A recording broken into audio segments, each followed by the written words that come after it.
ᱜᱩᱱ ᱡᱚᱦᱟᱨ ᱱᱚᱣᱟ ᱜᱟᱛᱮ ᱜᱟᱫᱮᱞ ᱠᱳচিᱝ ᱥᱮᱱᱴᱟᱨ ᱯᱟᱦᱴᱟ ᱥᱮᱫ ᱠᱷᱚᱱ ᱟᱯᱮ ᱥᱟᱱᱟᱢ ᱠᱚᱜᱮ ᱥᱟᱹᱜᱩᱱ ᱥᱤᱸᱜᱟᱹᱲ। চলো তাহলে তেহেনাক ক্লাস বন এতহবা। আগের দিন আবো পড়াও কাদা বন যে পৃথিবী লাহাতে আবো পড়াও কাদা বন পৃথিবী রেনাক আবর্তন গতি মেনাগᱼা বায়ু প্রবাহ নডে সমুদ্র জলে লবণতা অর্থাৎ সমুদ্র রেনাক দাগ রে বুলুং রেনাক পরিমাণ ওনা বুঝোগ কানা নডে ঘনত্ব তারপরে উষ্ণতার পার্থক্য সমুদ্রের জল অর্থাৎ পৃথিবীর সাগর মহাসাগর উপরিভাগে জলরাশি হয় যে আবো সমুদ্র মেনাগ তাবोना মহাসাগর को नोआ को मेनाग ताबोना नोआ चितान रेनाग दाग को जखन नियमित भावते मिद स्थान खन एटाग स्थान से चालागा उना गेको मेताग काना समुद्र स्रोत। नोआ समुद्र स्रोत सृष्टि रेनाग कारण दो सर्वप्रथम व्याख्या लेदाय के जुपिटर्स उनी प्रथम नोआ रेनाग व्याख्या एम लेद ताबोनाय। ताहले आबो नोडे बोन नेल लेगे काटी जे समुद्र स्रोत दो ताहले संक्षेपे आबो चेद बोन मेन दाड़ेयगा समुद्र स्रोत दो नोडे मेन दाय जे समुद्र स्रोत दो चिकोय दाय मिद स्थान खन आर मिदटान स्थान चालाग काना नोआ रेनाग गति दो चेद लेका जे धीर गति सम्पन्न और जलवायु को नियंत्रण दाय नोआ उपकूल रेनाग जलवायु किन्तु उपकूल रे दो लेदाय जे आछड़े पड़े ना अर्थात ओना उपकूल रे नोआ दो बांग आछड़ा काते बांग nyurug काना और नोआ संगे आबो समुद्र स्रोत जदि बाडाय आबोन ओना संगे आबो समुद्र ढेउ बा समुद्र तरंग चेद काना ओना काटी बाडाय लागाबोना समुद्र स्रोत तरंग बा समुद्र ढेउ दो हुयुग कान ताबोना जहां ढेउ को ओंडे गे तहेना किन्तु चितान लातार ओठानामायाय जहां ओना गे बोन मेताग काना समुद्र रेनाग ढेउ बा समुद्र तरंग नोआ दो द्रुत गति सम्पन्न जेमन आबो बोन नेल कादा जे जखन जोयार भाटा हिजुग गिया उन समय जेमन ओठानामाय गिया उनका टाइप ओना को तारपरे उपकूले जलवायु के नियंत्रण करे ना नोआ दो उपकूल ना जलवायु बाय नियंत्रण गिया और उपकूल रे आछड़े nyurug गिया अर्थात नोआ पार बराबर जहां को ओंडे दाग को हेज काते माने आडी जोरते धक्का एम गियाय। नोआ समुद्र स्रोत ताहले चेद कारणते सृष्टि कान ताबोना ओना को आबो कटी बोन नेल लेगे नोडे जेमन समुद्र स्रोत सृष्टि रेनाग कारण को हुयुग कान ताबोना नियत वायु प्रवाह आबो आगेर दिन पढ़ाव कादा बोन जे वायु प्रवाह मेनाग ताबोना ओना मध्य आबोआ नियत वायु प्रवाह तहे कान ताबोना ओना उष्णतार पार्थक्य मेनाग ताबोना लवणतार पार्थक्य पृथिवीर आवर्तन गति बरफेर गलन महादेश रेनाग अवस्थान और आकृति नोआ को चेतान रे नोआ समुद्र स्रोत रेनाग कारण निर्भर दाय।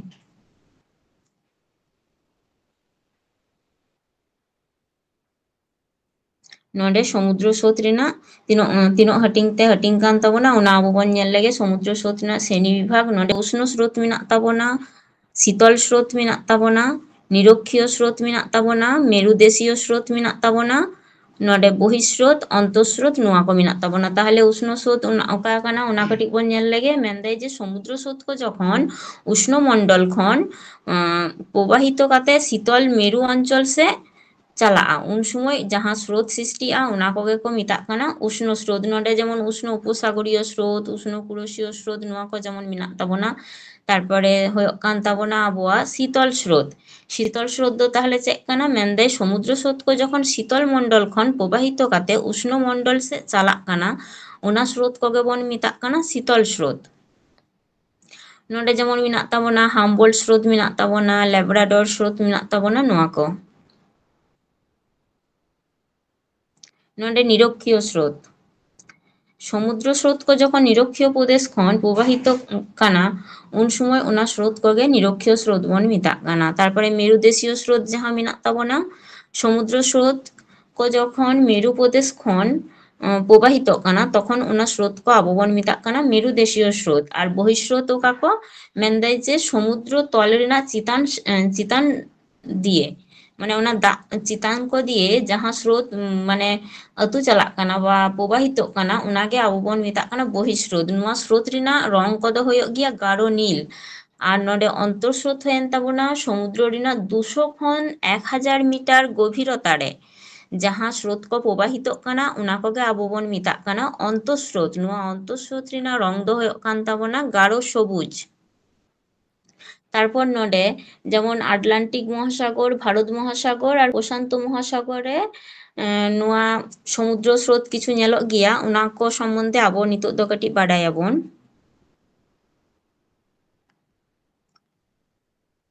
नोडे जेमन आटलांटिक महासागरीय समुद्र स्रोत नोडे जेमन आटलांटिक महासागरीय स्रोत आटलांटिक दो आबो बाडायाबन उना महासागर दो आबोआ पृथिवी रेनाग द्वितीय बृहत्तम महासागर काना पृथिवी पृष्ठ रेनाग शतकरा 16 भाग स्थान जुड़े ओना महासागर रेनाग अवस्थान मेनागा। आटलांटिक महासागरीय समुद्र स्रोत रे ओका को माने उष्ण स्रोत तीनों गान मेनागा शीतल स्रोत ओका को मेनागा उना कोगे जस्ट आबो संक्षेपे बाडायाबन। नोडे जेमन उत्तर निरक्षीय स्रोत मेनागा नोआ कोदो झोतो उष्ण स्रोत काना दक्षिण निरक्षीय स्रोत तारपरे मेनाग ताबोना फ्लोरिडा स्रोत ब्राजिल स्रोत कैनारी स्रोत इरमिंगार स्रोत तारपरे उष्ण उपसागरीय स्रोत उत्तर आटलांटिक स्रोत मेनाग ताबोना नोआ कोदो आटलांटिक महासागर रेनाग उष्ण स्रोत होइना आर शीतल स्रोत दो हुयुग कान ताबोना नोडे लैब्राडोर मेनाग ताबोना बेंगुएला स्रोत मेनाग ताबोना फकलैंड स्रोत मेनाग ताबोना आर कुमेरु स्रोत मेनाग ताबोना। तारपर प्रशांत महासागरीय स्रोत रे ओंडे आबो उष्ण स्रोत मेनाग ताबोना नोडे कुरोशीय स्रोत बा जापान स्रोत मेनागा दक्षिण निरक्षीय स्रोत मेनागा उत्तर निरक्षीय स्रोत मेनागा उत्तर और दक्षिण प्रशांत महासागरीय स्रोत आलास्का स्रोत नोआ नोडे प्रशांत महासागरे नोआ को हुयेन ताबोना उष्ण स्रोत आर शीतल स्रोत दो हुयुग कान ताबोना ओंडे जेमन कुमेरु स्रोत मेनागा नोडे हों कुमेरु स्रोत मेनागा पेरू बा हाम्बल स्रोत मेनाग ताबोना कामचाटका स्रोत कैलिफोर्निया स्रोत नोआ को शुधु जस्ट आबो पॉइंट को कटी बाडायाबन उना खान गे होइना नोडे दो नोआ को खन दो उनोटा इम्पोर्टेंट माने बानुआ। भारत महासागरीय समुद्र स्रोत जहाँ ओंडे आबो उष्ण स्रोत मेनाग कान जहाँ मेनाग ताबोना ओना हुयेन ताबोना दक्षिण निरक्षीय स्रोत दक्षिण पश्चिम उत्तर पूर्व मौसुमी स्रोत আর মোজাম্বিক স্রোত মেনাগ তাবনা মাদাগাস্কার স্রোত সোমালি স্রোত আর আগুলহাস স্রোত আর নডে শীতল স্রোত হয়েন তাবনা কুমেরু স্রোত আর পশ্চিম অস্ট্রেলীয় স্রোত যাহা ওনা नोडे मेंदाई जे भारत रे जहाँ भारत महासागरीय रे जहाँ समुद्र स्रोत ओना दो पुरोटा मौसुमी वायु द्वारा नियंत्रित तारपर आटलांटिक और प्रशांत महासागरे दो शैवाल सागर नेलोग काना और कानाहारी मरुभूमि सृष्टिर जोन्नो दायी मेनाया बेंगुएला स्रोत नोआ कटी इम्पोर्टेंट के ताबोना।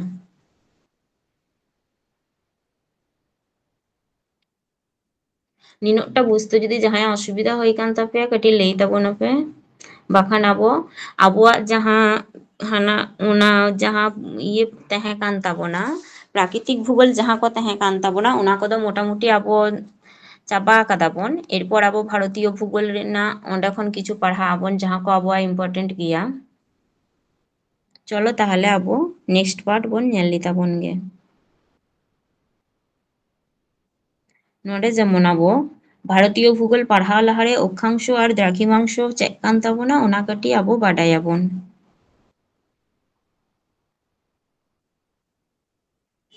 नोडे अक्षांश दो ताहले इंग्लिश तेबन मेता काना लैटिट्यूड नोआ ताहले अक्षांश दो चेक कान ताबोना ओना आबो बन बाडाई लेगे जे निरक्षरेखा खन उत्तर से आबो बन बाडाया आगे आबो पढ़ाव कादा बन जे नोआ जुदी आबोआ पृथिवी होयोआ नोआ आबोआ निरक्षरेखा होयेन ताबोनाय निरक्षरेखा से खन मेनदाई जे नोआ चितान से आबोआ नॉर्थ होयेन ताबोना लातार से आबोआ साउथ होयेन ताबोना मेनदाई जे निरक्षरेखा खन उत्तर से बा दक्षिण से जहां से गे आबो बन चालाआ कोनो स्थाने कौणिक दूरत्व नोआ जहां कौणिक दूरत्व नोआ गे आबो बन मेता काना अक्षांश अर्थात नोडे मेनदाई जे भूपृष्ठ रेना कोनो स्थान खन पृथिवी रेना कोनो केंद्र नोआ दो हुयुग कान ताबोना पृथिवी रेना नोआ जुदी केंद्र हुयुगा भूपृष्ठ रेना जे कोनो स्थान खन नोआ केंद्र पर्यन्त नोआ जुदी नोडे कोनो जेमन नोडे मिटेन स्थान मेना ताबोना नोडे खन जुदी नोआ केंद्र पर्यन्त आबो रेखा बन टानावा ताहले नोआ नियोगे आबार नोडे मेना ताबोना आबोआ निरक्षीय तल निरक्षरेखा बराबर नोआ निरक्षीय तल संगे जहां कोण उत्पन्न आय ओनागे हुयुग कान ताबोना अक्षांश नोआ निरक्षरेखा बराबर गे आबो अक्षांश गणना हुयुगा और नोआ निरक्षरेखा रेना मान गे हुयुग कान ताबोना 0 डिग्री तारपरे अक्षरेखा ताहले भूपृष्ठ रेना चितान रे नोआ अक्षांश विशिष्ट हय जे आबोआ अक्षांश जहां को हय जेमन नोआटा नोडे छवि मेना ताबोना बो कटी नेलाबन नोआटा जहां छवि ᱦᱚᱸᱜᱼᱚᱭ ᱡᱮᱢᱚᱱ ᱦᱚᱸᱜᱼᱚ ᱱᱚᱣᱟ ᱠᱚ ᱡᱟᱦᱟᱸ ᱢᱮᱱᱟᱜ ᱛᱟᱵᱚᱱᱟ, ᱦᱚᱸᱜᱼᱚᱭ ᱡᱮ 0 ডিগ্রি ᱚᱱᱛᱮ ᱡᱮᱢᱚন ᱪᱮᱛᱟᱱ ᱥᱮᱫ 20 ডিগ্রি 40 ডিগ্রি 60 ডিগ্রি 80 ডিগ্রি ᱠᱟᱛᱮ ᱡᱟᱦᱟᱸ ᱪᱟᱞᱟᱣ ᱤᱫᱤ ᱠᱟᱱ ᱛᱟᱵᱚᱱᱟ, ᱦᱚᱸᱜᱼᱚ ᱱᱚᱣᱟ ᱠᱚ ᱡᱷᱚᱛᱚ ᱢᱤᱫᱴᱮᱱ ᱢᱤᱫᱴᱮᱱ অক্ষাংশ কান তাবনা। মেনদাই যে নোয়া অক্ষাংশ বিশিষ্ট স্থান কো যাহা কাল্পনিক রেখা দ্বারা যুক্ত মিনাক তাবনা দিয়ে যাহা বৃত্তাকার রেখা তৈরি কান তাবনা, ওনা কো রেখা গে আবো অক্ষরেখা বা সমাক্ষ রেখা বন মিতাক কানা। ᱦᱚᱸᱜᱼᱚᱭ ᱡᱮᱢᱚᱱ ᱚᱠᱠᱷᱚᱨᱮᱠᱷᱟ ᱠᱚ ᱪᱮᱫᱠᱟ ᱵᱷᱟᱵᱮ ᱢᱮᱱᱟᱜ ᱛᱟᱵᱚᱱᱟ, ᱦᱚᱸᱜᱼᱚᱭ ᱱᱚᱣᱟᱴᱟᱜ ᱪᱷᱚᱵᱤ ᱟᱵᱚ ᱡᱩᱫᱤ ᱵᱚᱱ ᱧᱮᱞᱟ, অক্ষরেখা ᱠᱚ আবহাওয়া পূর্ণ বৃত্তাকার তে আচুর কানা। তাহলে নোয়া অক্ষরেখা কো চিক্কা ভাবে আচুর কানা যে পুরো বৃত্তাকার থেকে নোয়া অক্ষরেখা কো মেনাᱜ ᱛᱟᱵᱚᱱᱟ। তাহলে ᱱᱚᱰᱮ অক্ষরেখা ᱨᱮᱱᱟᱜ বৈশিষ্ট্য ᱠᱚ ᱟᱵᱚ ᱠᱟᱹᱴᱤᱡ ᱵᱚᱱ ᱧᱮᱞ ᱞᱮᱜᱮ। ᱱᱚᱰᱮ ᱢᱮᱱᱟᱜ ᱛᱟᱵᱚᱱᱟ ᱡᱮ অক্ষরেখাগুলি পূর্ণবৃত্ত এবং পরস্পর সমান্তরাল। ᱦᱚᱸᱜᱼᱚᱭ ᱡᱮ মানে প্রত্যেকটি ᱨᱮᱱᱟᱜ ডিস্টেন্স ᱠᱚ মানে সমান মেনাᱜ ᱛᱟᱵᱚᱱᱟ। আর নোয়া অক্ষরেখা কো পূর্ণবৃত্ত অর্থাৎ প্রত্যেকটি অক্ষরেখা গে মিটটেন মিটটেন পূর্ণবৃত্ত কান তাবনা। আর নোয়া অক্ষরেখা কো মেনদাই যে 1 ডিগ্রি অন্তর উপরে অথবা উত্তরে অথবা দক্ষিণে, নোয়া যদি নোয়া হয়েন তাবনা আবহাওয়া উত্তর সাইড নোয়া মানে লাতার সে হয়েন তাবনা দক্ষিণ সাইড। তাহলে নোয়া বরাবর চিতান সে হো মেনদাই যে 1 ডিগ্রি অন্তর লাতার সে হো মেনাᱜ তাবনা 1 ডিগ্রি অন্তর, যাহা রেখা কো পূর্ব খন পশ্চিম সে চালাও কান তাবনা। পূর্ব খন পশ্চিমে অর্থাৎ ওনা বৃত্ত কো পূর্ব পশ্চিমে বিস্তারিত মেনাᱜ তাবনা, ওনা কোগে আবহাওয়া হয়েন তাবনা যে অক্ষরেখা। তাহলে নোয়া অক্ষরেখা রেনাᱜ পারস্পরিক দূরত্ব কো ঝᱚᱛᱚ সমান গিয়া, কিন্তু নোয়া রেনাᱜ পরিধি কো ᱫᱚ ᱵᱟᱝ ᱥᱚᱢᱟᱱ ᱛᱟᱵᱚᱱᱟ। ᱦᱚᱸᱜᱼᱚᱭ ᱡᱮᱢᱚᱱ ᱟᱵᱚᱣᱟᱜ নোয়া যেমন হয়েন তাবনা নোডে, যেমন আবো নোয়া নিরক্ষরেখা রে যাহা বৃত্তটা তৈরি কানা নোডে গে যতক্ষণ বড় বৃত্ত তৈরি কানা, কিন্তু তারপর নোডে খন আস্তে আস্তে হয় যেমন নোয়াটার ছবি আবো যদি বন নেলা, নোডে আবো বন নেলা যে যত নন্তে নিরক্ষরেখা বরাবর নোয়া নিরক্ষরেখা খন চিতান সে যত চালাও কানা আবো বন নেলদা যে ওনা বৃত্ত রেনাᱜ পরিধি কো যত কম চালাও কানা। আবার নিরক্ষরেখা খন লাতার সে হো যত চালাও কানা তত নিরক্ষরেখা ওনা চিকো কানা যে পরিধি কো যত অক্ষরেখা রেনাᱜ পরিধি কো যত কম ইদি কানা। নোডে তাহলে মেনদাই যে অক্ষরেখা রেনাᱜ পরিধি কো যত জায়গা বাং সমানা, নিরক্ষরেখা রেনাᱜ পরিধি গে যতক্ষণ বেশি অর্থাৎ জাস্তি মেনাᱜᱼᱟ। নোয়া অক্ষরেখা যাহা নোয়া লেদাই যত চিতান সে উত্তর কিংবা দক্ষিণ সে চালাও গানোᱜᱼᱟ তত উনিয়াᱜ পরিধি কম চালাᱜ কানা। হয় আবো ᱧᱮᱞ ᱠᱮᱫᱟ ᱵᱚᱱ ᱱᱚᱛᱮ পরিধি কো কম চালাᱜ কানা। তারপরে নিরক্ষরেখা খন অক্ষরেখা গণনা হয়ে গিয়া, তারপরে নিরক্ষরেখা রেনাᱜ উত্তর সে 89টি আর দক্ষিণ সে 89টি অক্ষরেখা মেনাᱜᱼᱟ। হয় যে নন্তে যেমন হয় নিরক্ষরেখা নোয়া বরাবর যদি আবো বন সাবা নোয়া 0 ডিগ্রি নন্তে খন নুনটা পর্যন্ত লেদাই 89টি, আবার চিতান সে হো মেনাᱜ তাবনা 89টি। আর 90 ডিগ্রি উত্তর আর 90 ডিগ্রি দক্ষিণ নোয়া দো রেখা দো বাং কানা, নোয়া দো বিন্দু কানা অর্থাৎ সুমেরু বৃত্ত আর কুমেরু বৃত্ত যাহা বন মেতাᱜ কানা ওনা। নোয়া অক্ষরেখা কো পারস্পরিক দূরত্ব হয়ে কান তায়া নোয়া মিটটেন অক্ষরেখা খন হয় যেমন নোয়া নডে যেমন 80 ᱚᱱᱟ ᱡᱩᱫᱤ ᱵᱚᱱ ᱧᱮᱞᱟ 0 ডিগ্রি ᱠᱷᱚᱱ ᱚᱸᱰᱮ ᱡᱮᱢᱚᱱ 20 ডিগ্রি ᱱᱚᱣᱟ ᱚᱠᱠᱷᱚᱨᱮᱠᱷᱟ ᱨᱮᱱᱟᱜ ᱵᱟᱱᱟᱨ ᱠᱤᱱ ᱨᱮᱱᱟᱜ ᱨᱚৈখিক দূরত্ব অর্থাৎ নুঙ্কিনাᱜ ডিস্টেন্স মেনাᱜ তাকিনা 111.1 কিমি। অক্ষরেখাগুলির কৌণিক মাপ যেহেতু অক্ষরেখা কো পূর্ণ বৃত্তাকারতে মেনাᱜᱼᱟ, তাহলে আবো বন বাডায়া যে বৃত্ত রেনাᱜ কৌণিক মাপ ᱦᱩᱭᱩᱜ ᱠᱟᱱ ᱛᱟᱵᱚᱱᱟ 360 ডিগ্রি। ওই জন্য নডে মেনদাই যে অক্ষরেখা রেনাᱜ নোয়া কৌণিক মাপ কো 360 ডিগ্রি কাতে মেনাᱜᱼᱟ। তারপর আবো নিতোᱜ বন ᱧᱮᱞᱟ মূল মধ্য রেখা বা দ্রাঘিমা রেখা ওনা চেদ কানা, ওনা আবো কাটিᱡ বন ᱧᱮᱞ লেগে।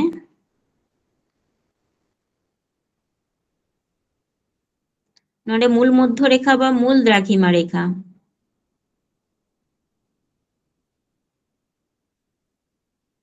তাহলে মূল মধ্য রেখা কদো অকা সেদ ᱠᱷᱚᱱ অকা সেদ চালাও কান তাবনা ওনা দো পূর্ব সেদ ᱠᱷᱚᱱ পশ্চিম সে চালাও কান তাবনা।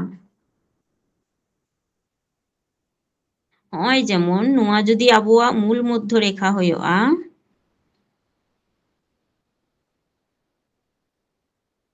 নোয়া যদি আবোয়াগ মূল মধ্য রেখা হইনা তাহলে নোয়া খন নোয়া দো 0 ডিগ্রি হয়েন তাবনা নোয়া মূল মধ্য রেখা। তাহলে নোয়া খন পূর্ব সেদ হো ᱱᱚᱝᱠᱟ ᱵᱟᱲᱦᱟᱣ ᱪᱟᱞᱟᱣ ᱠᱟᱱᱟ ᱫᱤᱭᱮ 90 ডিগ্রি, আবার নন্তে পশ্চিম সেᱫ হᱚᱸ 90 ডিগ্রি ᱱᱚᱝᱠᱟ ভাবে ᱦᱮᱡ ᱠᱟᱱ ᱛᱟᱵᱚᱱᱟ।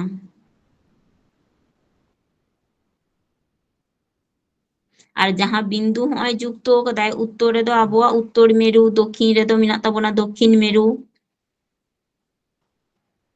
তাহলে নোয়া মূল মধ্য রেখা বরাবর পূর্ব সেদ ᱫᱚ পূর্ব গোলার্ধ ᱦᱩᱭᱮᱱ ᱛᱟᱵᱚᱱᱟ আর নোয়া পশ্চিম সেদ ᱫᱚ আবᱚᱣᱟᱜ পশ্চিম গোলার্ধ ᱦᱩᱭᱮᱱ ᱛᱟᱵᱚᱱᱟ।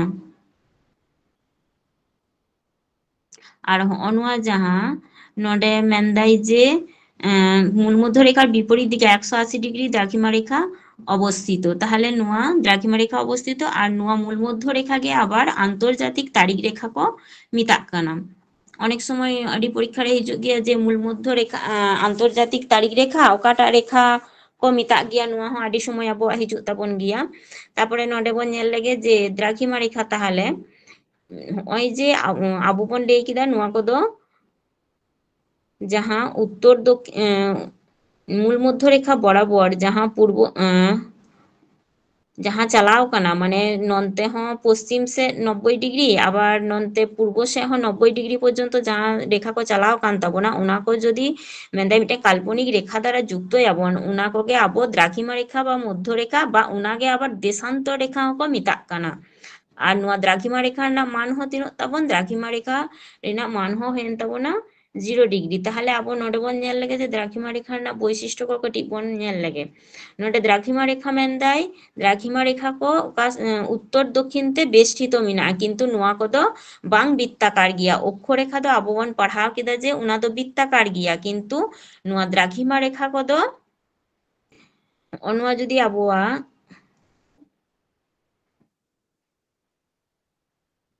পৃথিবী হইনা, নোয়া ᱫᱚ ᱟᱵᱚᱣᱟᱜ মূল মধ্য রেখা যদি হইনা ᱚᱱᱟ ᱟᱵᱚᱣᱟᱜ দ্রাঘিমা রেখা ᱠᱚᱫᱚ ᱱᱚᱝᱠᱟ ᱵᱷᱟবে ᱢᱮᱱᱟᱜᱼᱟ, ᱚর্থাৎ ᱚᱸᱰᱮ ᱠᱷᱚᱱ ᱱᱩᱱᱟᱹᱜ ᱴᱟ আবার নন্তে ᱦᱚᱸ ᱢᱮᱱᱟᱜᱼᱟ ᱱᱚᱝᱠᱟ ᱵᱷᱟবে, অর্থাৎ নোয়া ᱠᱚᱫᱚ অর্ধ বৃত্তাকার ᱦᱩᱭᱩᱜ ᱠᱟᱱᱟ, পুরো বৃত্তাকার ᱫᱚ ᱵᱟᱝ ᱦᱩᱭᱩᱜ ᱠᱟᱱᱟ।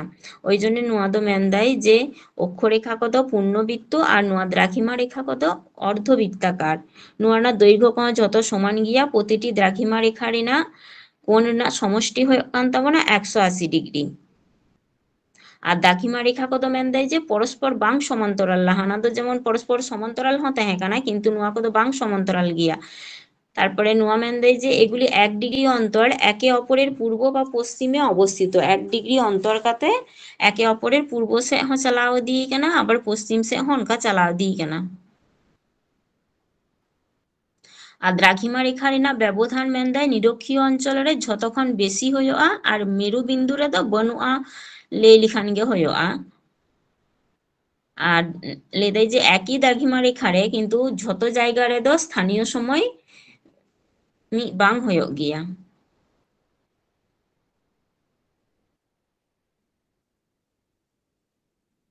তাহলে এরপর আবো ᱧᱮᱞᱟᱵᱚᱱ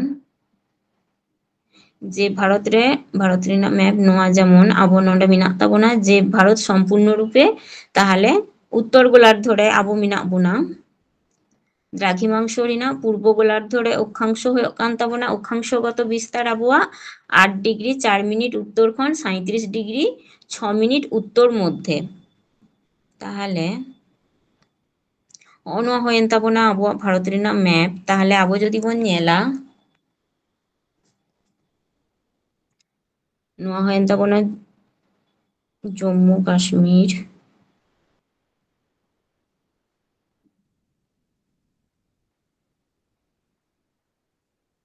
নোয়া বরাবর হয় যেমন অরুণাচল প্রদেশ ᱨᱮᱱᱟᱜ কিবিত নন্ডে নোয়া নোয়া ᱦᱩᱭᱮᱱ ᱛᱟᱵᱚᱱᱟ ᱟᱵᱚᱣᱟᱜ অক্ষাংশগত যাহা উত্তর সেদ ᱠᱷᱚᱱ নোয়া যাহা মেনাᱜ ᱛᱟᱵᱚᱱᱟ যে 8 ডিগ্রি 4 মিনিট উত্তর ᱠᱷᱚᱱ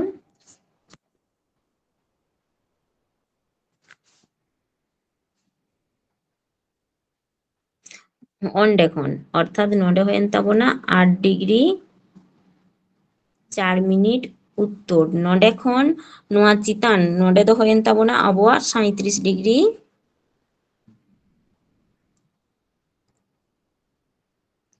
6 মিনিট উত্তর।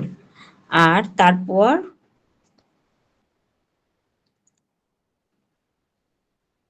ᱱᱚᱜᱼᱚᱭ ᱟᱵᱚ ᱵᱚᱱ ᱧᱮᱞ ᱠᱮᱫᱟ ᱡᱮ ᱱᱚᱣᱟ ᱫᱚ ᱯᱩᱨᱵᱚ ᱜᱳᱞᱟᱨᱫᱷ ᱨᱮ ᱚᱠᱠᱷᱟᱝশᱜᱚᱛᱚ ᱱᱚᱣᱟ ᱵᱤস্তার ᱦᱩᱭᱮᱱ ᱛᱟᱵᱚᱱᱟ যে 8 ডিগ্রি 4 মিনিট উত্তর খন 37 ডিগ্রি 6 মিনিট উত্তর মধ্যে, আর দক্ষিণ থেকে উত্তরে। আর দ্রাঘিমাংশগত অবস্থান ᱫᱚ ᱦᱩᱭᱩᱜ ᱠᱟᱱ ᱛᱟᱵᱚᱱᱟ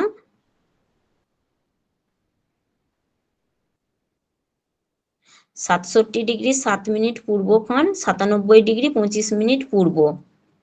আর ᱱᱚᱣᱟ ᱫᱚ ᱯᱚᱥᱪᱤᱢ ᱥᱮᱫ ᱠᱷᱚᱱ ᱯᱩᱨᱵᱚ ᱥᱮᱫ ᱪᱟᱞᱟᱣ ᱠᱟᱱ ᱛᱟᱵᱚᱱᱟ। ᱛᱟᱦᱞᱮ ᱱᱚᱣᱟ ᱟᱵᱚ ᱱᱤᱛᱚᱜ ᱵᱚᱱ ᱧᱮᱞ ᱞᱮᱜᱮ। ᱱᱚᱜᱼᱚ ᱱᱚᱣᱟ ᱡᱟᱦᱟᱸ ᱱᱚᱰᱮ ᱱᱚᱣᱟ ᱡᱩᱫᱤ ᱱᱤᱨᱚᱠᱠᱷᱚ ᱨᱮᱠᱷᱟ ᱱᱚᱣᱟ ᱵᱚᱨᱟᱵᱚᱨ ᱦᱩᱭᱩᱜᱼᱟ, আর ᱱᱚᱰᱮᱱᱟᱜ ᱢᱩᱞ ᱵᱷূখᱚᱸᱰ ᱢᱮᱱᱟᱜ ᱛᱟᱵᱚᱱᱟ অরুণাচল প্রদেশ। তাহলে ᱱᱚᱰᱮ ᱠᱷᱚᱱ ᱱᱚᱣᱟ ᱦᱩᱭᱮᱱ ᱛᱟᱵᱚᱱᱟ 67 ডিগ্রি 7 মিনিট পূর্ব, অর্থাৎ ইস্ট খন নডে 97 ডিগ্রি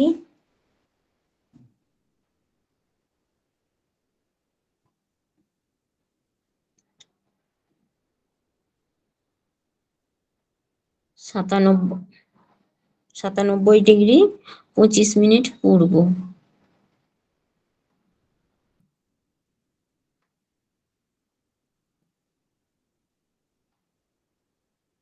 ᱱᱚᱣᱟ ᱦᱩᱭᱮᱱ ᱛᱟᱵᱚᱱᱟ ᱟᱵᱚᱣᱟᱜ অক্ষাংশ আর দ্রাঘিমাংশগত বিস্তার ᱦᱩᱭᱮᱱ ᱛᱟᱵᱚᱱᱟ।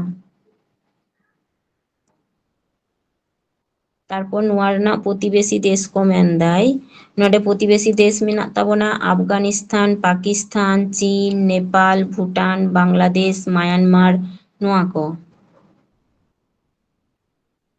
ᱱᱚᱜᱼᱚᱭ ᱟᱵᱚᱣᱟᱜ ᱛᱟᱦᱞᱮ ᱱᱚᱜᱼᱚᱭ ᱡᱮᱢᱚᱱ ᱯᱟকিস্তান ᱱᱚᱱᱛᱮ ᱢᱮᱱᱟᱜ ᱛᱟᱵᱚᱱᱟ, ᱱᱚᱱᱛᱮ ᱪীন, নেপাল, ᱱᱚᱜᱼᱚᱭ ᱡᱮᱢᱚᱱ ᱱᱚᱣᱟ ᱠᱚ ᱢᱮᱱᱟᱜ ᱛᱟᱵᱚᱱᱟ, ᱱᱚᱣᱟ ᱠᱚ ᱟᱵᱚᱣᱟᱜ ᱦᱩᱭᱮᱱ ᱛᱟᱵᱚᱱᱟ ᱛᱟᱦᱞᱮ প্রতিবেশী দেশ।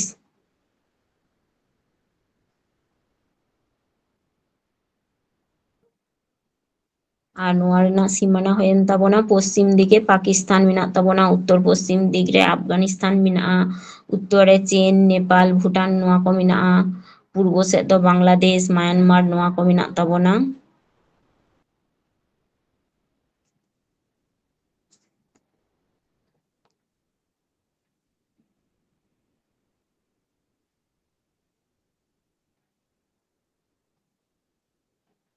ᱱᱚᱰᱮ ᱡᱮᱢᱚᱱ ᱫᱚৈর্ঘ্য ᱱᱚᱰᱮ ᱢᱮᱱᱟᱜ ᱛᱟᱵᱚᱱᱟ ᱡᱮ ᱩᱛᱛᱚর থেকে দক্ষিণে বিস্তার ᱢᱮᱱᱫᱟᱭ 3214 কিমি।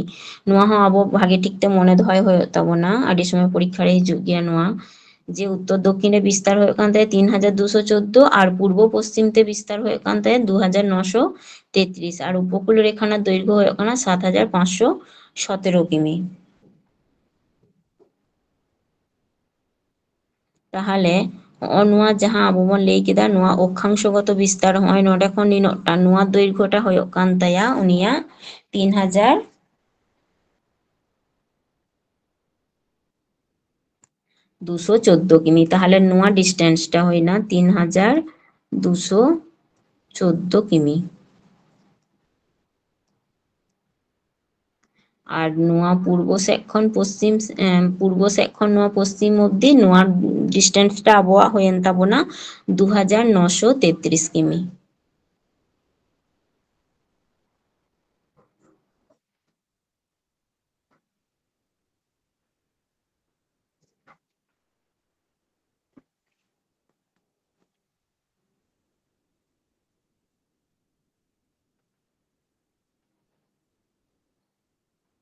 তারপর আবো নিতোগ ᱫᱚ ᱯᱟᱲᱦᱟᱣ ᱟᱵᱚᱱ ᱡᱮ কর্কট কান্তি রেখা।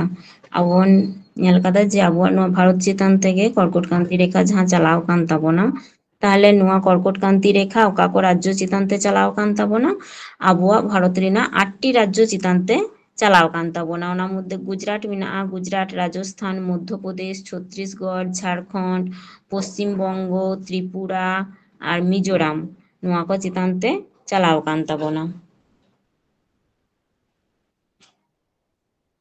তাহলে ᱚᱸᱰᱮ ᱡᱮᱢᱚᱱ ᱱᱚᱜᱼᱚᱭ গুজরাট মেনাᱜ ᱛᱟᱵᱚᱱᱟ, গুজরাট, তারপরে ᱱᱚᱰᱮ গুজরাট, ᱱᱚᱜᱼᱚᱭ মধ্যপ্রদেশ, ᱱᱚᱜᱼᱚᱭ রাজস্থান, ᱱᱚᱜᱼᱚ ᱱᱚᱣᱟ ᱪᱮᱛᱟᱱ তে চালাও কান তাবনা। তারপর ᱱᱚᱰᱮ মেনাᱜ ᱛᱟᱵᱚᱱᱟ ᱱᱚᱜᱼᱚᱭ ᱡᱮᱢᱚᱱ ঝাড়খণ্ড মেনাᱜ ᱛᱟᱵᱚᱱᱟ, ᱱᱚᱰᱮ উত্তর প্রদেশ মেনাᱜ ᱛᱟᱵᱚᱱᱟ,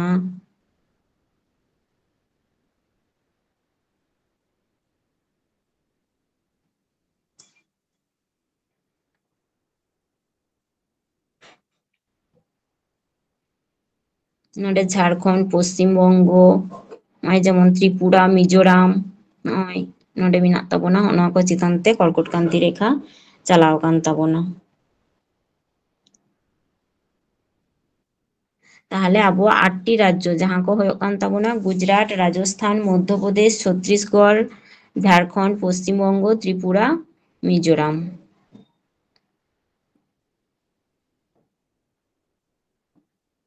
তারপর মূল ভূখণ্ড দক্ষিণ পূর্বে বঙ্গোপসাগরের আন্দামান নিকোবর দ্বীপপুঞ্জ অবস্থিত। মূল ভূখণ্ডের দক্ষিণ পশ্চিমে আরব সাগরে লাক্ষাদ্বীপ দ্বীপপুঞ্জ অবস্থিত। ᱢᱮᱱᱫᱟᱭ ᱡᱮ ᱱᱚᱣᱟ 2004 ᱥᱟᱞᱨᱮ ᱥᱩᱱᱟᱢᱤ ᱥᱚᱢᱚᱭ ᱵᱷᱟᱨᱚᱛ ᱨᱮᱱᱟᱜ ᱫᱚক্ষᱤণᱛᱚᱢ ᱚᱝশᱚ ᱡᱟᱦᱟᱸ ইন্দিরা পয়েন্ট মেনাᱜ ᱛᱟᱵᱚᱱᱟ, ᱡᱟᱦᱟᱸ ᱟন্দামান নিকোবর দ্বীপপুঞ্জ ᱨᱮᱱᱟᱜ গ্রেট নিকোবর দ্বীপপুঞ্জ ᱚᱱᱟ ᱫᱚ ᱫᱟᱜ ᱨᱮ ᱰᱩᱵᱩᱡ ᱠᱟᱱᱟ। তারপর ᱱᱚᱰᱮ ᱟᱵᱚ ᱧᱮᱞᱟᱵᱚᱱ ᱡᱮ আয়তনটা, ᱱᱚᱰᱮ আয়তন ᱦᱩᱭᱩᱜ ᱠᱟᱱᱟ 3.28 মিলিয়ন বর্গ কিলোমিটার। বিশ্বের মোট ভৌগোলিক আয়তনের 2.4%। ᱱᱚᱣᱟ ᱫᱚ ᱟᱵᱚᱣᱟᱜ ᱱᱚᱣᱟ ᱵᱷᱟᱨᱚᱛ ᱦᱩᱭᱩᱜ ᱠᱟᱱᱟ ᱵᱤᱥᱥᱚ ᱨᱮᱱᱟᱜ 7ᱛᱚᱢ ᱵᱨᱤᱦᱚᱛᱛᱚᱢ ᱫᱮশ। আয়তন অনুসারে ᱱᱚᱣᱟ ᱢᱮᱱᱫᱟᱭ ᱡᱮ রাশিয়া, কানাডা, মার্কিন যুক্তরাষ্ট্র, চীন, ব্রাজিল, অস্ট্রেলিয়া পরে আবহাওয়া ᱱᱚᱣᱟ ᱵᱷᱟরᱚᱛ ᱨᱮᱱᱟᱜ অবস্থান। স্থল সীমানা মেনাᱜ ᱛᱟᱭᱟ প্রায় 15,200 কিমি। ᱢᱮᱱᱫᱟᱭ লাক্ষাদ্বীপ আর আন্দামান ও নিকোবর দ্বীপপুঞ্জ সহ উপকূল রেখা ᱨᱮᱱᱟᱜ মোট দৈর্ঘ্য ᱦᱩᱭᱮᱱ ᱛᱟᱵᱚᱱᱟ 7,517 কিমি। আর আবহাওয়া ভারত ᱨᱮᱱᱟᱜ ᱢᱩᱞ ᱵᱷᱩᱠᱷᱚᱸᱰ উত্তরে কাশ্মীর ᱠᱷᱚᱱ দক্ষিণ ᱥᱮᱫ কন্যাকুমারী, অর্থাৎ ᱟᱵᱚ ᱵᱚᱱ ᱧᱮᱞ ᱠᱮᱫᱟ ᱡᱮ ᱱᱚᱜᱼᱚᱭ ᱱᱚᱰᱮ ᱱᱚᱣᱟ ᱡᱩᱫᱤ ᱱᱚᱣᱟ ᱡᱚᱢᱢᱩ কাশ্মীর ᱦᱩᱭᱮᱱ ᱛᱟᱵᱚᱱᱟ আর ᱱᱚᱰᱮ ᱟᱵᱚ ᱦᱩᱭᱮᱱ ᱛᱟᱵᱚᱱᱟ ᱡᱮ অরুণাচল প্রদেশ, তাহলে ᱱᱚᱰᱮ ᱠᱷᱚᱱ ᱱᱚᱣᱟ ᱰᱤᱥᱴᱮন্সটা ᱟᱵᱚᱣᱟᱜ ᱦᱩᱭᱮᱱ ᱛᱟᱵᱚᱱᱟ 3,214 কিমি। তারপর নোয়া যাহা ভারতীয় স্ট্যান্ডার্ড মেরিডিয়ান অর্থাৎ ভারত রেনাᱜ যাহা প্রমাণ সময় ওনা ᱦᱩᱭᱮᱱ ᱛᱟᱵᱚᱱᱟ 88 ডিগ্রি 30 মিনিট পূর্ব ᱦᱩᱭᱮᱱ ᱛᱟᱵᱚᱱᱟ। নোয়া ᱫᱚ ᱚᱠᱟᱨᱮ অবস্থিত? নোয়া ᱢᱮᱱᱫᱟᱭ ᱡᱮ এলাহাবাদ রেনাᱜ নিকট রে মির্জাপুর নোয়া মধ্য দিয়ে ওনা চিতান তে আবহাওয়া নোয়া ভারত রেনাᱜ প্রমাণ সময় যাহা ওনা রেখা চালাও কান তাবোনা মেনদাই। তারপর গুজরাট খন অরুণাচল প্রদেশ রেনাᱜ ওনা ব্যবধান হইনা 12 ঘন্টা। মেনদাই যে ভারত রেনাᱜ যাহা আবহাওয়া প্রমাণ সময় অর্থাৎ স্ট্যান্ডার্ড সময় যাহা গ্রিনিচ রেনাᱜ গড় সময় অপেক্ষা 5 ঘন্টা 30 মিনিট লাহারে তাহেন তাবোনা। যাহা ভারত রেনাᱜ স্ট্যান্ডার্ড সময় যাহা ওনা উত্তরপ্রদেশ, তারপরে মধ্যপ্রদেশ, ছত্তিশগড়, তেলেঙ্গানা, অন্ধ্রপ্রদেশ নোয়া ᱠᱚ চিতান তে মেনদাই যে নোয়া ᱠᱚ রেনাᱜ বিস্তার নোয়া চিতান তে মেনাᱜᱼᱟ। তারপরে আবো বন ᱧᱮᱞᱟ যে অন্ডে যেমন নোয়া ᱠᱚ পয়েন্ট মেনাᱜ তাবোনা, নোয়া ᱦᱚᱸ ᱟᱵᱚᱣᱟᱜ ইম্পর্টেন্ট ᱜᱮ ᱛᱟᱵᱚᱱᱟ। ভারত রেনাᱜ পূর্বতম বিন্দু ᱦᱩᱭᱮᱱ ᱛᱟᱵᱚᱱᱟ অরুণাচল প্রদেশ রেনাᱜ কিবিথু। নোয়া ᱠᱚ পয়েন্ট আবো ভাগে ঠিক মনে দᱚᱦᱚᱭ ᱦᱩᱭᱩᱜ ᱛᱟᱵᱚᱱᱟ যে ভারত রেনাᱜ পূর্বতম বিন্দু ᱫᱚ ᱪᱮᱫ ᱠᱟᱱ ᱛᱟᱵᱚᱱᱟ ᱡᱮ অরুণাচল প্রদেশ রেনাᱜ কিবিথু। আর দক্ষিণতম বিন্দু ᱫᱚ ᱦᱩᱭᱮᱱ ᱛᱟᱵᱚᱱᱟ মূল ভূখণ্ড যদি ᱞᱟᱹᱭᱟᱭ তখন ᱫᱚ আবᱚᱣᱟᱜ কন্যাকুমারী ᱦᱩᱭᱩᱜ ᱛᱟᱵᱚᱱᱟ। আর তার যদি ᱞᱟᱹᱭᱟᱭ যে দ্বীপ সহ যাহা ভারত রেনাᱜ দক্ষিণতম বিন্দু উন ᱫᱚ আবᱚᱣᱟᱜ ইন্দিরা পয়েন্ট ᱦᱩᱭᱩᱜ ᱛᱟᱵᱚᱱᱟ। আর পূর্বতম বিন্দু ᱫᱚ ᱟᱵᱚ ᱵᱚᱱ ᱯᱟᱲᱦᱟᱣ ᱠᱮᱫᱟ যে অরুণাচল প্রদেশ রেনাᱜ কিবিথু। আর দক্ষিণতম বিন্দু কন্যাকুমারী, দক্ষিণতম দ্বীপ সহ যদি ᱞᱟᱹᱭᱟᱭ তাহলে ইন্দিরা পয়েন্ট বা গ্রেট নিকোবর দ্বীপ যাহা ওনা ᱦᱩᱭᱩᱜ ᱛᱟᱵᱚᱱᱟ। তারপর মেনাᱜ ᱛᱟᱵᱚᱱᱟ যে ভারত রেনাᱜ পশ্চিম বিন্দু গুজরাট রেনাᱜ কচ্ছ জেলা রেনাᱜ গুহারমতি, তাহলে পশ্চিমতম বিন্দু ᱫᱚ ᱦᱩᱭᱩᱜ ᱠᱟᱱ ᱛᱟᱵᱚᱱᱟ গুজরাট রেনাᱜ গুহারমতি যাহা ᱱᱚᱜᱼᱚᱭ ᱡᱮᱢᱚᱱ ᱱᱚᱰᱮ ᱛᱟᱵᱚᱱ গুজরাট, ᱱᱚᱰᱮ ᱦᱩᱭᱱᱟ গুজরাট রেনাᱜ গুহারমতি। ᱱᱚᱣᱟ ᱦᱩᱭᱩᱜ ᱠᱟᱱ ᱛᱟᱵᱚᱱᱟ ভারত রেনাᱜ পশ্চিমতম বিন্দু। তাহলে গুজরাট রেনাᱜ কচ্ছ জেলা রেনাᱜ গুহারমতি নোয়া ᱦᱩᱭᱮᱱ ᱛᱟᱵᱚᱱᱟ পশ্চিমতম বিন্দু। আর নোয়া মধ্যে ᱞᱟᱹᱭᱫᱟᱭ যে ᱱᱚᱰᱮ ᱜᱮ এই দেশের মধ্যে সবচেয়ে পরে সূর্যাস্ত হয়, অর্থাৎ নোয়া ᱜᱮ ᱡᱷᱚᱛᱚᱠᱷᱚᱱ আবহাওয়া পশ্চিমতম বিন্দু ওই জন্য ᱱᱚᱰᱮ ᱜᱮ ᱡᱷᱚᱛᱚᱠᱷᱚᱱ তায়ᱚᱢ তে বিরায় ডুবুᱡᱚᱜᱼᱟ। আর উত্তরতম বিন্দু ᱱᱚᱰᱮ ইন্দিরা কল বা নোয়া আবো বন ᱧᱮᱞ ᱠᱮᱫᱟ। নোয়া যাহা ᱱᱚᱰᱮ মেনাᱜ ᱛᱟᱵᱚᱱᱟ ইন্দিরা কল, তারপরে নোয়া ইন্দিরা পয়েন্ট যাহা নোয়া ᱫᱚ ᱢᱮᱱᱫᱟᱭ ᱡᱮ হিমালয় রেনাᱜ সিয়াচেন হিমবাহ যাহা নোয়া উত্তরতম বিন্দু ᱱᱚᱰᱮ মেনাᱜ ᱛᱟᱵᱚᱱᱟ। নোয়া কারাকোরাম পর্বতমালা রেনাᱜ সিয়াচেন যাহা ᱚᱸᱰᱮ নোয়া অবস্থিত মেনাᱜ ᱛᱟᱵᱚᱱᱟ।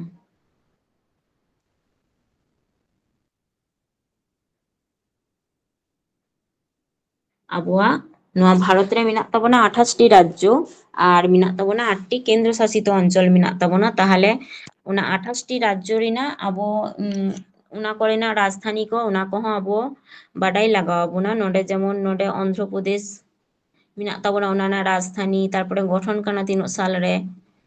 ᱱᱚᱰᱮ ᱤᱢᱯᱚᱨᱴᱮন্ট ᱫᱚ ᱟᱵᱚ ᱨᱟᱡᱽᱡᱚ ᱟᱨ ᱨᱟᱡᱽᱫᱷᱟᱱᱤ ᱠᱚ ᱚᱱᱟ ᱠᱚ ᱠᱟᱹᱴᱤᱡ ᱵᱟᱰᱟᱭ ᱫᱚᱦᱚ ᱠᱟᱜᱼᱟ ᱵᱚᱱ। ᱱᱚᱰᱮ ᱡᱮᱢᱚᱱ ᱚᱱᱫᱷᱨᱚᱯᱨᱚᱫᱮᱥ ᱨᱮᱱᱟᱜ ᱨᱟᱡᱽᱫᱷᱟᱱᱤ ᱟᱵᱚᱣᱟᱜ ᱚᱢᱚᱨᱟᱵᱚᱛᱤ, ᱚᱨᱩণᱟᱪᱚᱞ ᱯᱨᱚᱫᱮᱥ ᱡᱮᱢᱚᱱ ᱤᱴᱟᱱᱚᱜᱚᱨ, ᱟᱥᱟᱢ ᱫᱚ ᱡᱮᱢᱚᱱ ᱫᱤᱥᱯᱩᱨ ᱛᱟᱵᱚᱱ, ᱵᱤᱦᱟᱨ ᱨᱮᱱᱟᱜ ᱫᱚ ᱯᱟᱴᱱᱟ ᱨᱟᱡᱽᱫᱷᱟᱱᱤ, ᱛᱟᱨᱯᱚᱨᱮ ᱪᱷᱚᱛᱨᱤᱥᱜᱚᱲ ᱫᱚ ᱨᱟᱭᱯᱩᱨ, গোয়া ᱫᱚ ᱦᱩᱭᱮᱱ ᱛᱟᱵᱚᱱᱟ পানাজি, গুজরাট ᱫᱚ গান্ধীনগর,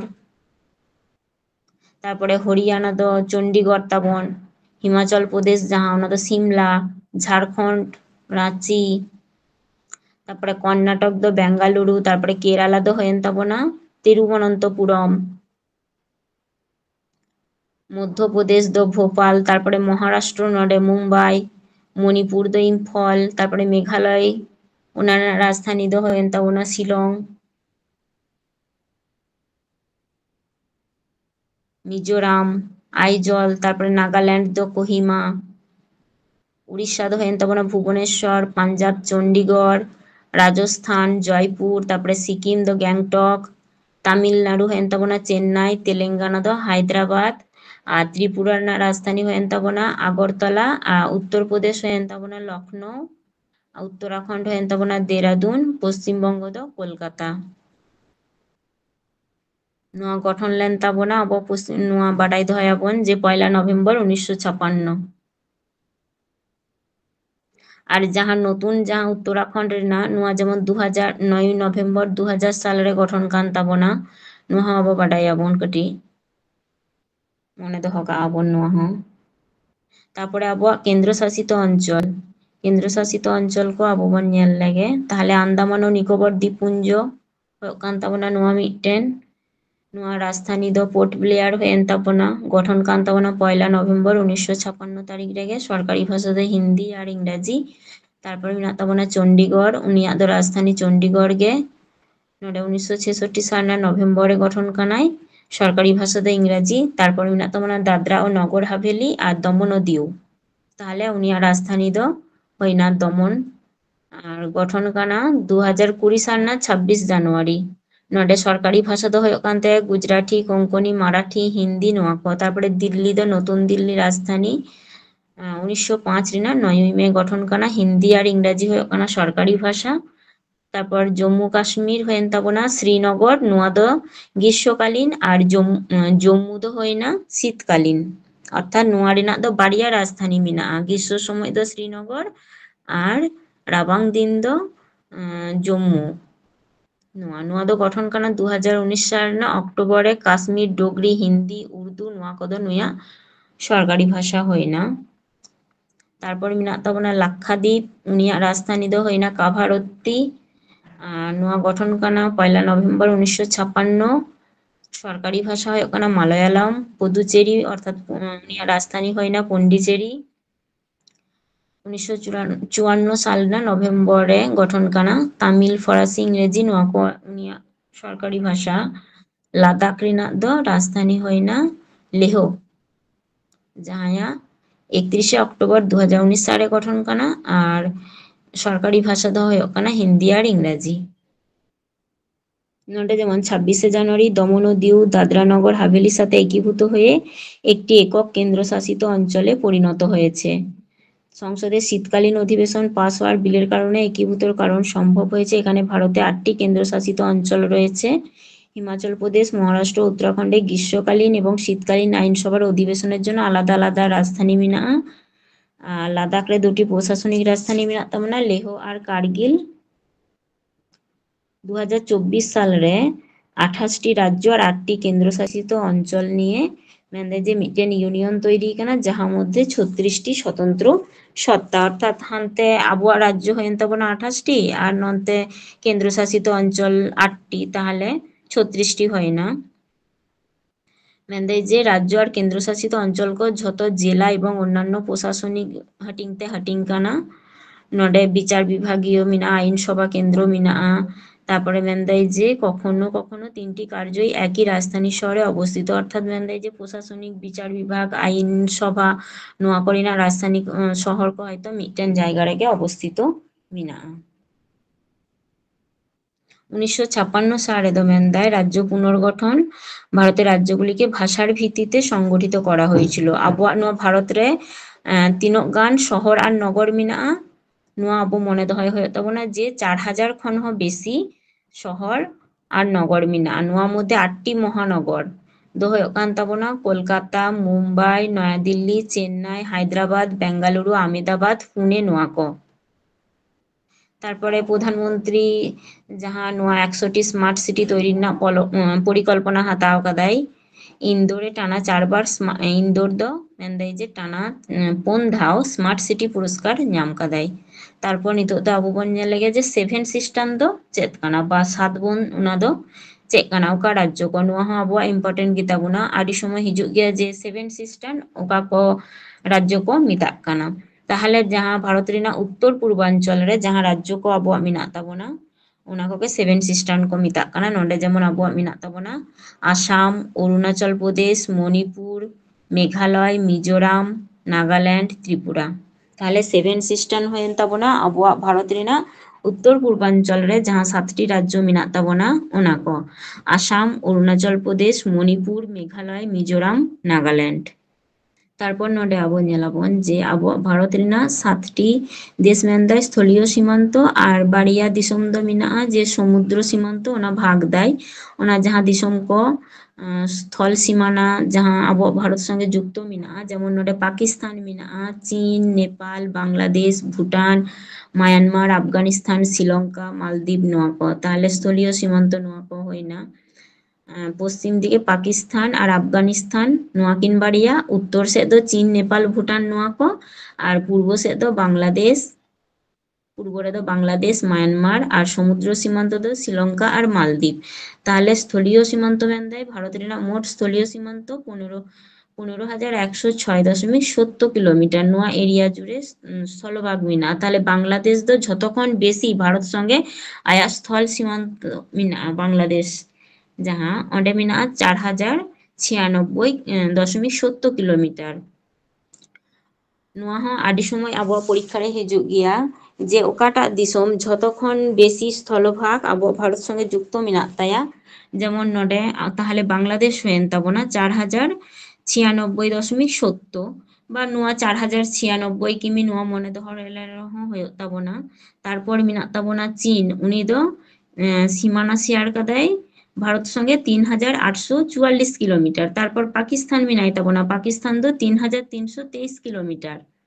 তারপর নেপাল মেনায়া, নেপাল ᱫᱚ ᱦᱩᱭᱩᱜ ᱠᱟᱱ ᱛᱟᱵᱚᱱᱟ 1751 কিলোমিটার। তারপর মায়ানমার ᱫᱚ মেনাᱜᱼᱟ 1643 কিলোমিটার। তারপর ভুটান ᱨᱮᱱᱟᱜ সীমান্ত ᱫᱚ ᱦᱩᱭᱩᱜ ᱠᱟᱱᱟ 6900, আর ঝতখন কম ᱦᱩᱭᱩᱜ ᱠᱟᱱᱟ আফগানিস্তান সীমান্ত যাহা শুধুমাত্র 106 কিলোমিটার। আর সমুদ্র সীমান্ত ᱫᱚ শ্রীলঙ্কা আর মালদ্বীপ নোয়া ভারত রেনাᱜ সমুদ্র সীমান্ত রে মেনাᱜᱼᱟ। তাহলে নোডে আবহাওয়া ইম্পর্টেন্ট নোডে মেনাᱜ তাবনা যে ওকাটাᱜ দিসᱚᱢ ঝতখন বেশি সীমান্ত আয়া স্থলভাগ সীমানা ভারত সঙ্গে যুক্ত মেনাᱜᱼᱟ। নোডে যেমন বাংলাদেশ হইনা যতক্ষণ বেশি 4096, আর যতক্ষণ কম ᱫᱚ ᱦᱩᱭᱮᱱ ᱛᱟᱵᱚᱱᱟ আফগানিস্তান 106 কিমি। তাহলে নিনোটা বুঝতে যদি জানা অসুবিধা হই কান তাপেয়া কাটি লেই তাবনা পে।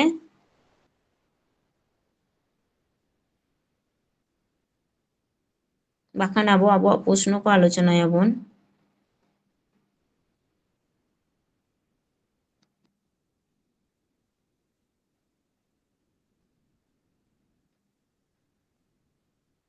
চলো তাহলে আবো তেহিনা প্রশ্ন কো আলোচনা লেগে বোন।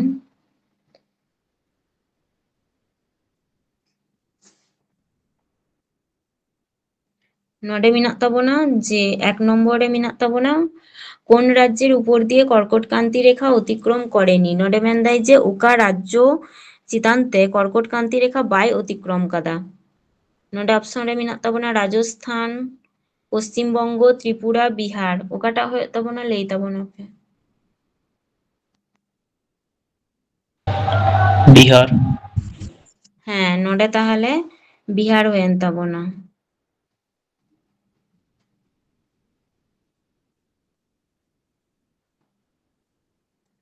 তারপর 2 নম্বরে মেনাᱜ তাবোনা ভারত রেনাᱜ প্রমাণ সময় ওকা স্থান রেনাᱜ স্থানীয় সময় কান তাবোনা। ভারত রেনাᱜ প্রমাণ সময় নডে চেন্নাই, এলাহাবাদ, কলকাতা সে দিল্লি রেনাᱜ প্রমাণ সময় ওকা রেনাᱜ কান তাবোনা। এলাহাবাদ। হ্যাঁ নডে তাহলে এলাহাবাদ হয়েন তাবোনা। তারপরে ভারত রেনাᱜ উত্তরতম বিন্দু দো ওকাটাগ কান তাবোনা। ইন্দিরা কোল সে ইন্দিরা বিন্দু সে কিবিথু সে গুহারমতি।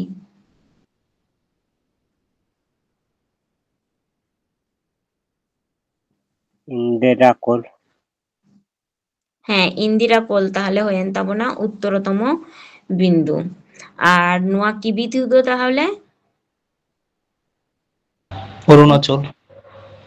হ্যাঁ, অরুণাচল প্রদেশ রেনাᱜ কিবিথু ওনা দো তাহলে চেদ হয়েন তাবোনা পূর্বতম পূর্বতম বিন্দু। গুহারমতি দো পশ্চিমতম। পশ্চিমতম। তারপর নডে 4 নম্বরে মেনাᱜ তাবোনা ভারতের প্রমাণ সময় গিনিজের মান সময়ের চেয়ে কত এগিয়ে তিনোটা লাহা তাহেনায়। 2 ঘন্টা 30 মিনিট সে 3 ঘন্টা সে 5 ঘন্টা 30 মিনিট সে 4 ঘন্টা। 5 ঘন্টা 30। 5 ঘন্টা 30। হ্যাঁ তাহলে হয়েন তাবোনা নডে যে 5 ঘন্টা 30 মিনিট। তারপর নডে 5 নম্বরে মেনাᱜ তাবোনা একটি শীতল স্রোতের উদাহরণ দাও। ব্রাজিল স্রোত সে কানাডি স্রোত সে বেঙ্গুয়েলা স্রোত সে আলাস্কা স্রোত ওকাটা শীতল স্রোত কান তাবোনা।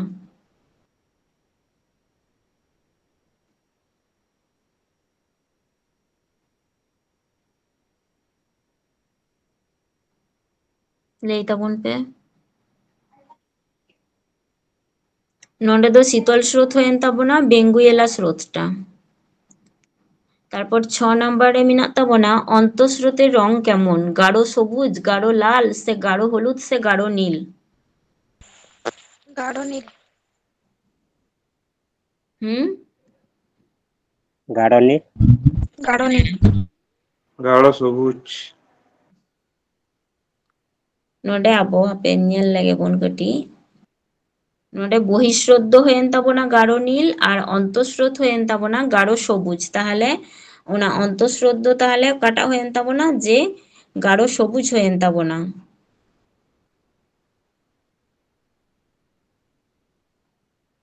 তারপর নডে মেনদায় 7 নম্বরে যে কোন দেশের সাথে ভারতের দীর্ঘতম আন্তর্জাতিক সীমানা রয়েছে। তাহলে ওকা দিসম সাথে যতক্ষণ বেশি আন্তর্জাতিক সীমানা আবহাওয়া মেনাগ নেপাল, বাংলাদেশ, বাংলাদেশ। পাকিস্তান, বাংলাদেশ তাহলে তিনোট মেনাগ তাবোনা যে 4096.70 কিমি। আর যতক্ষণ কম দ ওকা দিসম সঙ্গে মেনাগ তাবোনা আফগানিস্তান। হ্যাঁ আফগানিস্তান। ততক্ষণ কম দ আফগানিস্তান সঙ্গে মেনাগ তাবোনা। তারপর 8 নম্বরে মেনাগ তাবোনা ত্রিপুরা রেনাᱜ রাজধানী ওকাটা? আগরতলা। হ্যাঁ আগরতলা। রাজধানী তাহলে আগরতলা হয়েন তাবোনা। আর পাটনা দো অকয়া?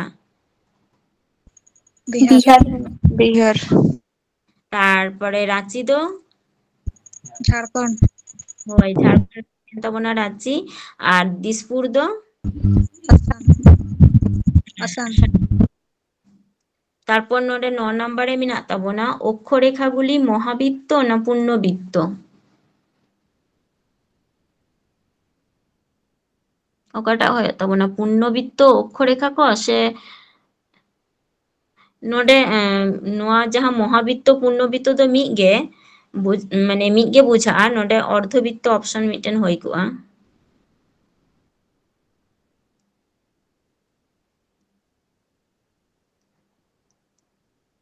তাহলে ওকাটা হয়ে তাবোনা ᱞᱟᱹᱭ ᱛᱟᱵᱚᱱ ᱯᱮ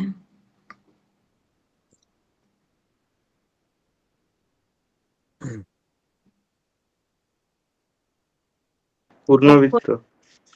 হ্যাঁ পূর্ণবৃত্ত বা মহাবৃত্ত ওনা হয়ে দাঁড়ায়। আর অর্ধবৃত্ত তো তাহলে ওনা দো ওকাটা ওকা অক্ষরে মানে রেখা ক দ্রাঘিমা রেখা যাহা ওনা ক তারপরে নডে 10 নম্বরে যাহা মেনাᱜ তাবোনা নডে মেনদাই যে কোন রেখাকে দেশান্তর রেখা বলা হয়। তাহলে দেশান্তর রেখা ᱫᱚ ᱚᱠᱟᱴᱟᱜ রেখা ᱠᱟᱱ ᱛᱟᱵᱚᱱᱟ অক্ষ রেখা সে দ্রাঘিমা রেখা ᱚᱠᱟᱴᱟᱜ ᱵᱚᱱ ᱢᱮᱛᱟᱜ ᱠᱟᱱᱟ দেশান্তর রেখা?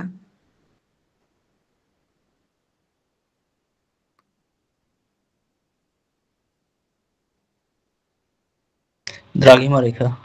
দ্রাঘিমা। দ্রাঘিমা রেখা ko তাহলে ᱦᱩᱭᱮᱱ ᱛᱟᱵᱚᱱᱟ দেশান্তর রেখা।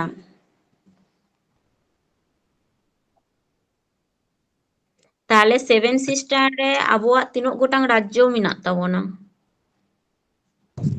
7টি। হ্যাঁ 7টি মেনাᱜ ᱛᱟᱵᱚᱱᱟ। আর আবুয়াᱜ কলকাতা ᱨᱮᱱᱟᱜ প্রমাণ সময় ᱫᱚ তিনোক ᱛᱟᱵᱚᱱ? আবুয়াᱜ কলকাতা ᱨᱮᱱᱟᱜ প্রমাণ সময় ᱫᱚ ᱦᱩᱭᱮᱱ ᱛᱟᱵᱚᱱᱟ 88 ডিগ্রি 30 মিনিট পূর্ব।